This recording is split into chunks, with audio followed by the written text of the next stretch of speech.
going to be talking about my Master Series jumping course, talking about handling options, things I saw. I would say things I would change, but there's not much I want to change this course because it ran pretty good. Surface was a nice rubber infill turf, and a lot of dogs did really well on it. Um, Plants it all there. So starting with the opening sequence here, we have a nice little broken up serpentine action. And the path for the dog for 1, 2, 2, 3, like actually 2, 3, like the direction of destination to three, was all the same for the dog's path. However, there was a bunch of ways that you could have handled it for the handler.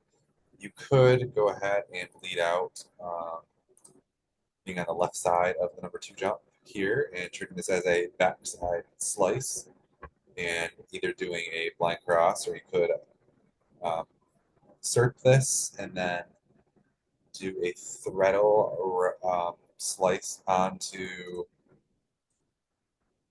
number 3, which means that your best path for number 4 would be a backside wrap to 5.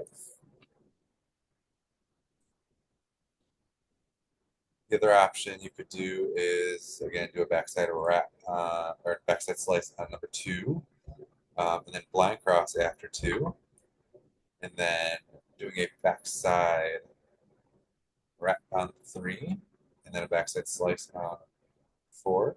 And again, you can see that the dog's path goes back to exact same thing um, as you approach 5. The other option would be to stay on the right side of the number 2 jump.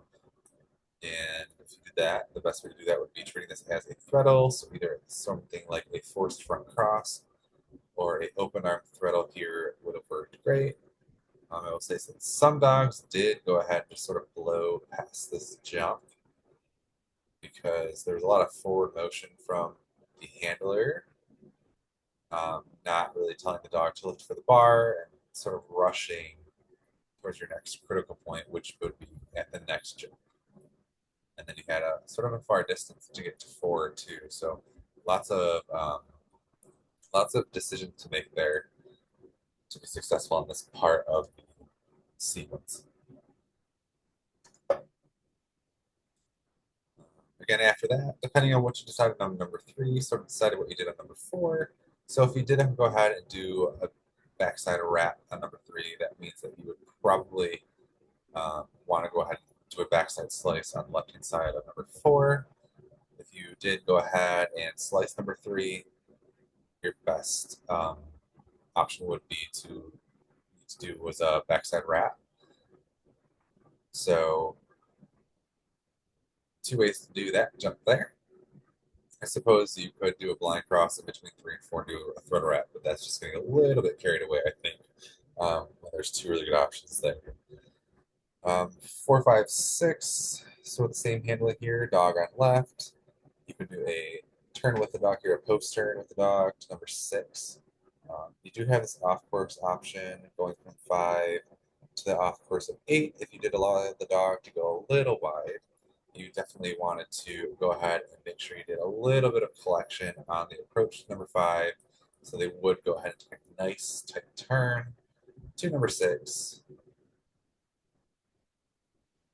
The challenge here is how close would you need to be to cue that collection on number 5?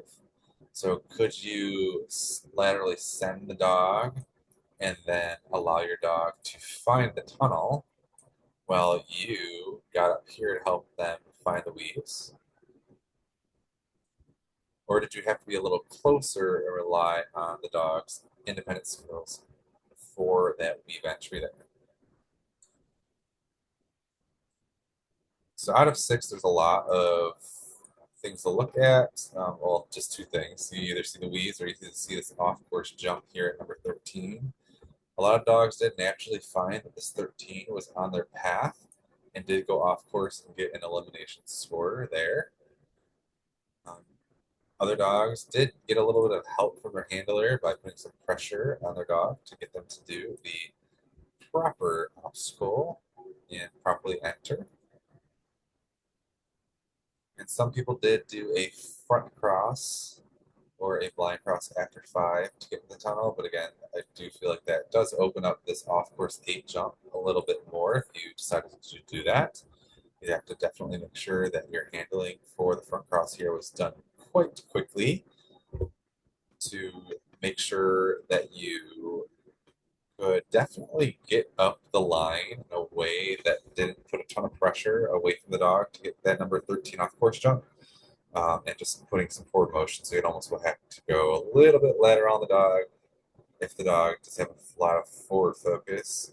If not, you could probably just stay with the dog here, get their attention by putting your arm down or calling a name, and then just sending them. The next part here, we just have a nice little speed circle with 8, 9, 10, 11. Again, the dog's path is exactly the same there with no handling options besides dog on right and do I layer or not. I'll say that the best thing to do was to layer this number 5 jump as the dog did do this part of the course. The reason being you'd want to layer after you saw commitment to the number 9 tunnel was so that you could get a blind cross or a front cross in between 11 and 12 so that you can successfully get to your next critical point, which would be number 14, to handle number 14. So again, doing a blind cross between 11 and 12 did put you in a really good spot to handle this next line for the dog. This line would be that one right there. I do believe I recall that someone did toss their dog to the back side of the jump by going along, pushing their line a little bit. There's nothing wrong with this at all.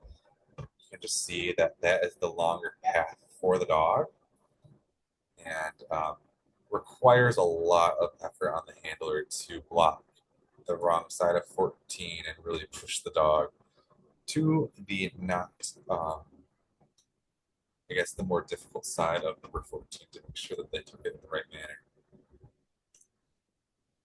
So the other two things that would happen that were more ideal is that you stay dog on left from 13 to 14 here, and that would require you to have the skill of a throttle wrap there with doing a turn with me throttle wrap or a post turn throttle wrap or a throttle wrap with a blind cross to then get ahead for 16 to 17 or 15, 16, 17.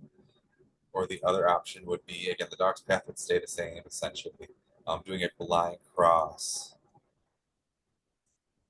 in between 13 or 14, which would have to happen really quick. So as the dog was doing number 13, you were going for your blind cross to then get a backside wrap there, which you're going to get the same result and probably the same path of the dog there.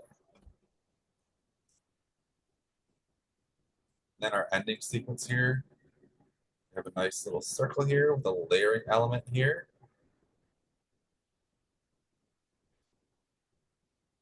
So the idea was that the dogs would send out to 18 without the handler having to go past number 1 so that they could go over and get a blind cross or a front cross, whatever kind of cross they wanted to do, in between the number 19 and 20 tunnel. And then the ending sequence here, we just need a slight little tunnel break or a name call or a directional out of the tunnel so the dog did turn out of the tunnel and didn't go straight and possibly get number 14 to be an off course.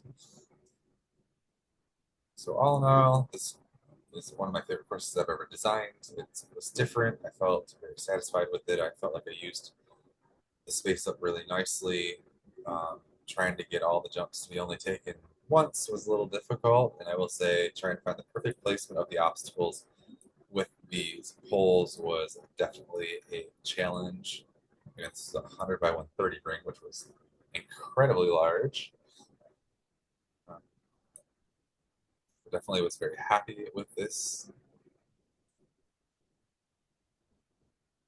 So just talking about the course as a whole, many people did do a throttle on 2, and then a backside wrap on 3 to a slice on 4, and then most did keep dog on left here for 5, 6, and hoping that the dog was able to find the weak holes. Many people did make it up there so that they could almost essentially throttle their dog in.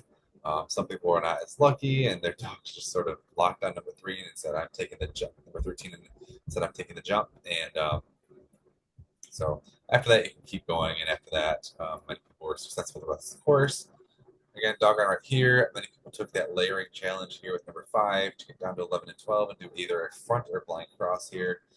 I will say that the tunnel here for number 20 from 11, if you did the blind cross, and it was timely that a couple dogs did go off course tunnel there. So that was definitely a sort of like a not so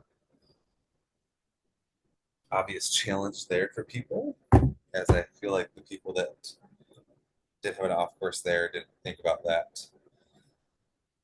From 11 to 12, again, the blind cross here did set you up for some really good success, especially for those handlers that wanted to execute a blind cross between 13 and 14. The more ahead that you were able to get after 11 to 12, the better with doing that.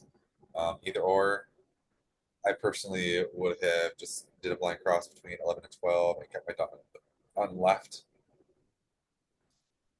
and then did a throttle wrap on 14.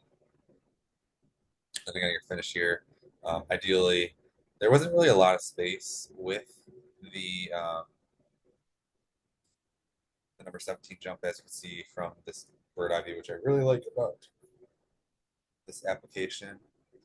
So you can sort of see how you do have a little bit of room to fit in here, 17, 18, but you're really crowding the dog, which if your dog does not like to work close to you, that it does give the option for the dog to just push away and do number 18 as a backside. But again, a lot of people did take that challenging element, sending their dog to 18, calling them over 19 by doing a blind cross in between number 19 and 18, or doing a blind cross after 19, and then again, just tunnel break after number 20 here. Name call, directional, just something to make sure your dog turns out of the tunnel, and then just finish with a straight line to 21 and 22. So thanks for listening in, and there will be more where this came from.